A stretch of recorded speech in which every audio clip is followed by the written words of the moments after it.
Shri Sadgurudev Paramatmane Namaha. Shri Ramachandraya Namaha. In Prabhu Prarthana, today, in the second couplet of the prayer, let us understand what Pujya Gurudev wants to convey to us. He says, Rag Dvesh Irsha Mad Mamta Sapane hi inhe न ध्यावे करे निरंतर ध्यान आपका प्रेम से गुण गण गावे हे प्रभु Asa Mann Kar Do. The second couplet of the prayer takes the aspirant into the inner depths of contemplation or sadhana. Just as tuberculosis, acidity, eczema and hypertension are the diseases of the body. Similarly, desire, revenge, envy and possessiveness are maladies of the mind. In the Uttarkand of Manasji, Goswamiji explains the illnesses of the mind thus. Sunahu tat ab manas roga, jinate dukh pa vahi sab loga, mamta dadu kandu irshai, हर्ष विषाद गरल बहुताई अहंकार अति दुखद डमरुआ दंभ कपट मद मान नहरुआ. Goswamiji says, O Garuda, king of birds, please listen to me about the maladies which afflict the mind and make man miserable. Mamta, clinging to attachments, is the disease akin to eczema. Jealousy is like the ringworm. Joy and sorrow arise from the throat, and conceit is the invincible cancer. A person who is false, deceitful, and arrogant, and who constantly longs for attention and fame, succumbs to nervous disorder. Desire, the root cause of all evil, comes through ignorance of real self. Goswamiji compares desire, attachment, greed, envy, and arrogance to an owl that is blind to the brilliance of the sun. God does not wish to reside in such a man, nor impart knowledge to him. Desire means to want, and jealousy drives you to compare yourself with others, to criticize and demean them. The mind clamors for desires when idle. It is joyous in favorable situations and with people who favor us, and deluded in adverse circumstances. Pride and jealousy take over the senses and the mind.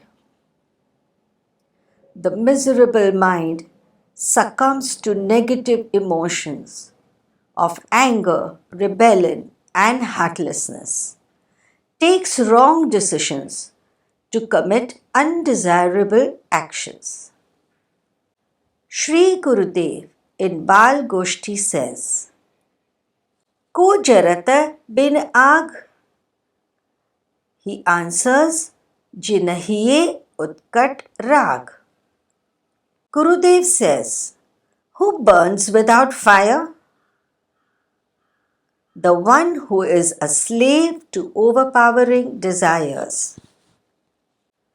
Material pleasures and a persistent craving for them makes man struggle to obtain the same and fulfill his greed. In the process, he remains worried and unhappy. Natural calamities like earthquake, famine or floods, though undesired, are accepted as the fury of God and borne willingly. A beautiful landscape, a meandering river, or snow-capped mountains automatically attract us. We enjoy them as gifts of God. The mild, soft rays of the sun, desired in the biting winter, fill us with joy, whereas the scorching rays of the sun in summer are despised. Such climatic changes or calamities are fretted upon and complained by a worldly person, whereas a true contemplator will bear them silently and stoically. As soon as he thinks that the sun is too hot, he starts searching for shade. The common man wants his intense desires fulfilled immediately, whereas these do not affect a cool and calm saint. Dvesh means envy, revenge, and spite. Shri Gurudev says, कर कालो पर द्रव्य ग्रह, मुख कालो व्यभिचार, मन कालो पर द्वेष ते, कहतो बना विचार. Gurudev says, by stealing or embezzling someone else's wealth, we spoil, blacken, and dirty our own hands. By performing adultery, we dirty our own minds and blacken our face. By envying, we dirty and blacken our own mindset. Goswamiji says that the disease of leprosy is akin to the wicked and tolerant state of mind. A seeker should consider such a person as an untouchable and keep away from him. A person filled with animosity takes revenge on his opponent and clobbers him as soon as he finds the opportunity to do so. The law of nature is made thus.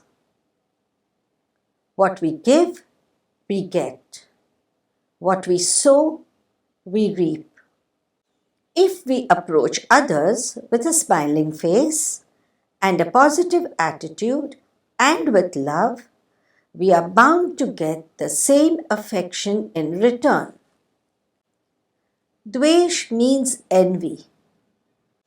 A person who works hard to maintain his family, is sincere and dutiful to others, earns wealth and fame, is progressive in every way, becomes the target of envy. Similarly, a seeker who through spiritual practice, determination, faith and grace of God and Gurudev progresses higher towards his spiritual goal is envied upon by some persons. Khas means scabies. Goswamiji has compared envy to the disease of the skin, that is scabies. We scratch the skin till we feel better. Envy or jealousy clouds a person's total mind and robs him of clear thinking. It is apparent through his eyes and behavior as he cowardly, unabashedly stabs a person from behind his back, as he spits venom in an attempt to denigrate or demean the opponent. The chief cause of our downfall is vanity, which nourishes the ego, to bloat it like a balloon, directing the mind towards negative attitudes and to ultimately fall. If we have to protect ourselves from this, Gurudev says we should not envy our elders, nor should we criticize our youngsters, and we should never try to indulge in rivalry with people of our own age. No man is devoid of these evils. Every person has at least one of the demonic qualities of lust, envy, and pride. These clog the mind, which remains constantly disturbed. It prevents the seeker from progressing and fulfilling his duties towards the world and God. If the mind is filled with false pride and arrogance, God does not come near us. Goswamiji Tulsidas Ji says, Nahi asako janama jagamahi, prabhuta pai jahi madanahi. Here, mad means arrogance. When a man earns fame, he becomes so proud that he begins to look down upon others and scorn them. He starts behaving like the proud cock, which feels that the sunrise will occur only if he croaks. He becomes a victim of false pride to such an extent that he flaunts himself to become an object of ridicule by others. The Almighty Creator of the entire cosmos manages the gigantic universe as if through a puppeteer's strings. His silent magic hands light the earth with the warm kissing rays of the sun in the morning.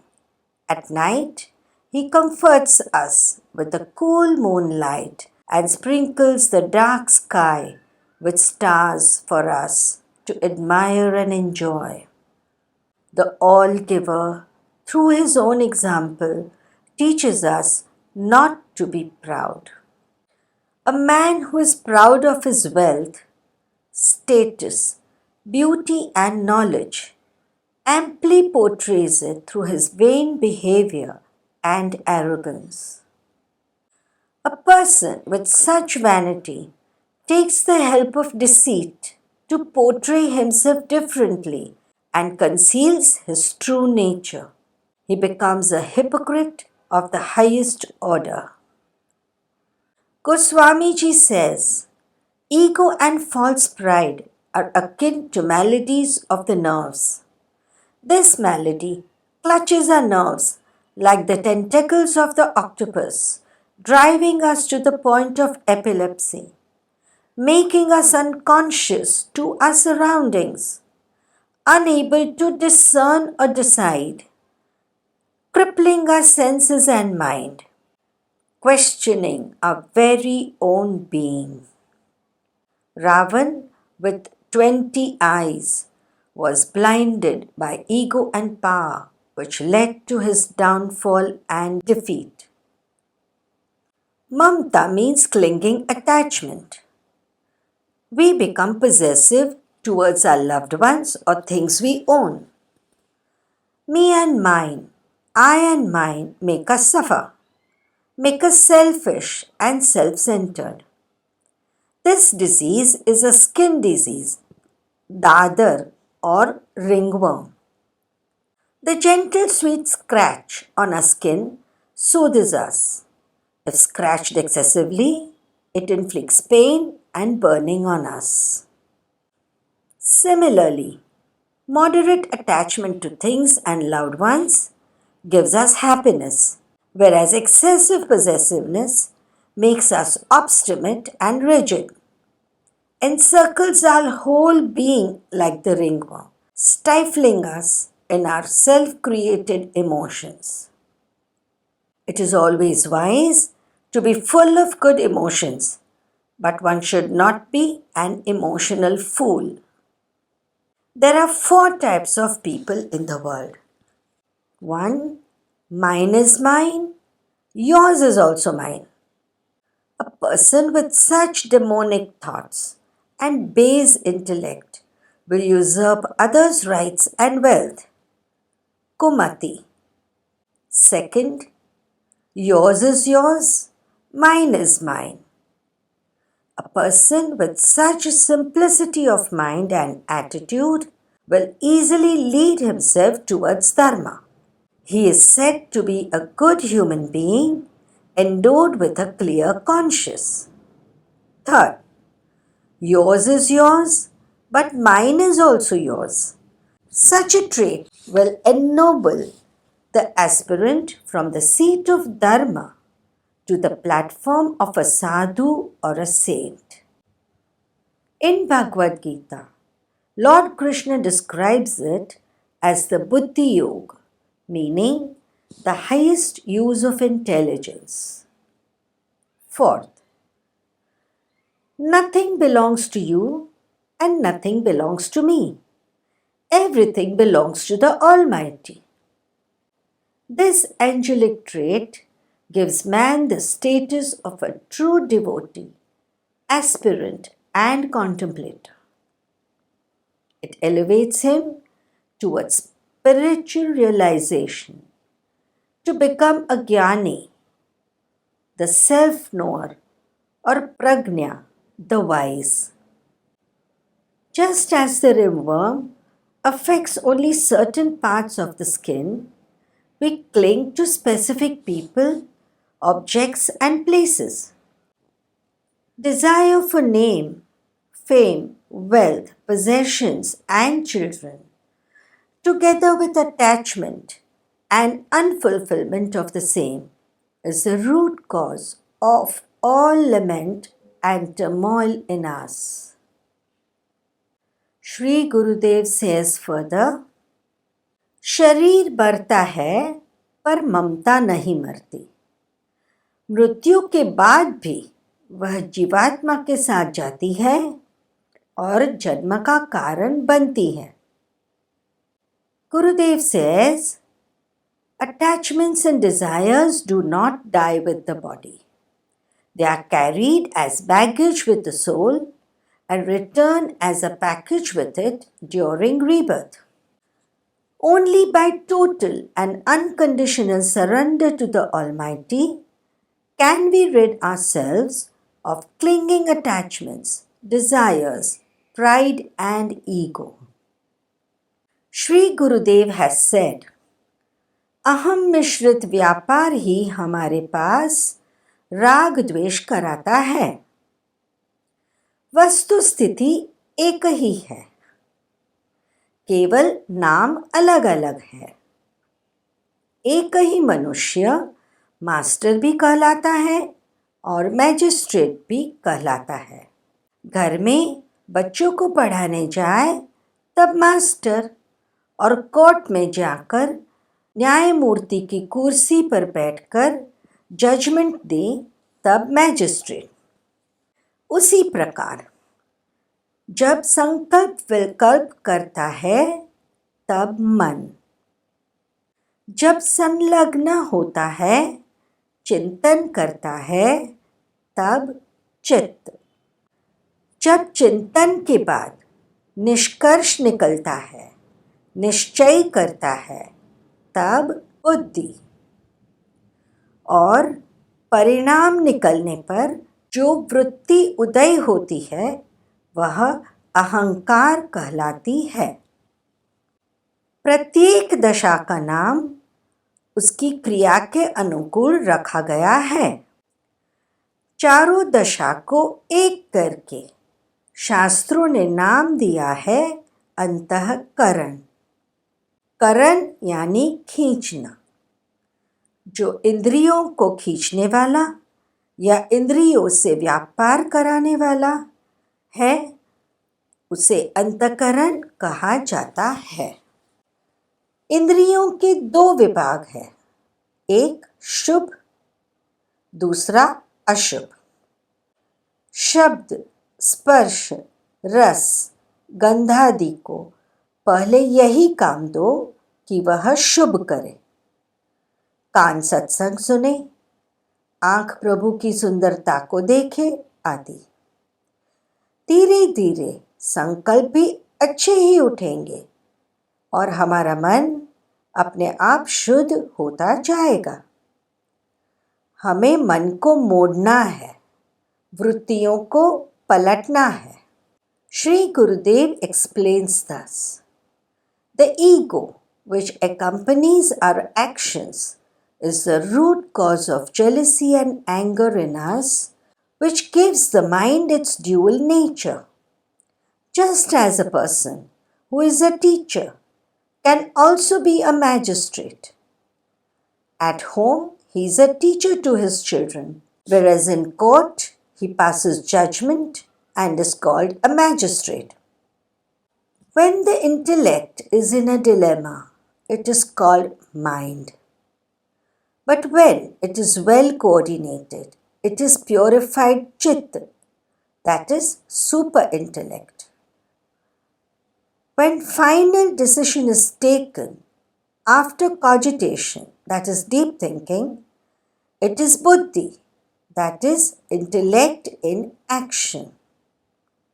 The result of such actions is pride of doership or ego. All the above four states of mind combine to form the conscious, that is antakaran. Karan means to draw towards itself. It means that our conscious bargains with our senses. Now, the sense organs can be divided into two parts. They have 1. Good inclinations, that is Shubh, and 2. Bad inclinations, that is Ashubh. The senses of speech, taste, tongue, smell and sight should be commanded to absorb only good. For example, I should yearn to perceive the beauty of God. Ears should be trained to hear the holy name, etc. Slowly and steadily, noble thoughts will arise to purify the mind. We have to learn to mold our mind, to change our tendencies and divert them towards good goals. Favorable circumstances create pleasant sensations in us, whereas adverse ones give rise to feelings of animosity. Suppose a person abuses you. The first reaction towards him is anger, which starts a chain reaction in the mind, that is, whether to abuse your opponent or slap him hard on his cheek. Alternatively, when you are praised, the chain of reactions invokes thoughts of pleasure. They feed the ego and the self longs for more adulation. To liberate ourselves from these, we have to cultivate detachment towards both pleasant and unpleasant stimuli. We have to study them as soon as they arise, comprehend them, analyze them, dissect them like a surgeon, accept them as our own with total conviction, then slowly get rid of the negativity in us. The abusing opponent is ignorant. Maybe he does not know the truth. Such a positive and objective attitude of mind will help you to forgive him and give him the benefit of doubt.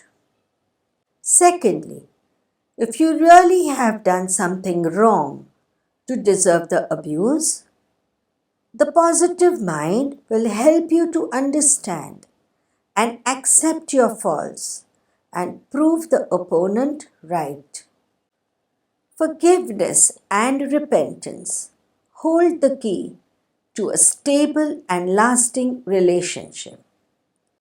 Rightly it has been said, to err is human, to forgive divine.